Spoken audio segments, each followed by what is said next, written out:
Good afternoon po sa inyo lahat. Andito na po tayo sa bangko para magpapalit po ng check-in ang unang sahod natin sa Astoria Hotel. Dito tayo sa kahabaan ng Del Monte. Ito na po siya. Tapat siya ng high precision diagnosis po. Pahinga lang tayo ng konti. Nag-walking lang po tayo kasi medyo malapit lang sa amin. Lahat lang po tayo. Ano po siya? AUV! Yeah! Kukuha na natin ang unang sahod. Hindi po. Salamat po. Mga boss natin. Ito na po. Pasok na po tayo. Medyo bawal po kasi sa loob. Cellphone, ang video.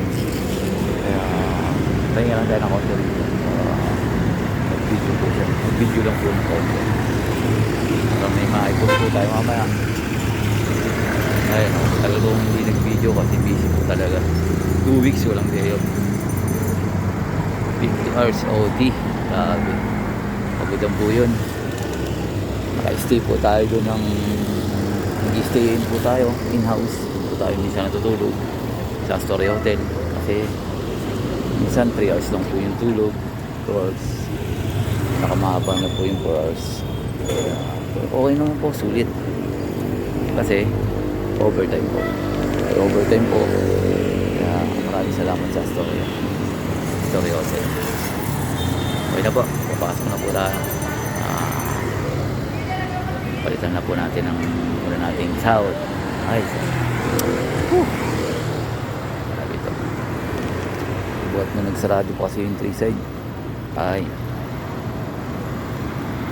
napakalaki po talaga ng diferensya kasi may tipo kami doon. Kaya may tipo kami doon. 5,000 weekly. Salamat nga pala sa 3 side family. Manager dyan, shoutout mami nga. HR manager namin kay Ma'am Team, salamat nga pala po. Sally, mga supervisor in charge, thank you sa family, 3 side family. Hindi po, salamat po. Ito na po tayo para palitan na po natin ang pinaghirapan po natin. KV, let's go!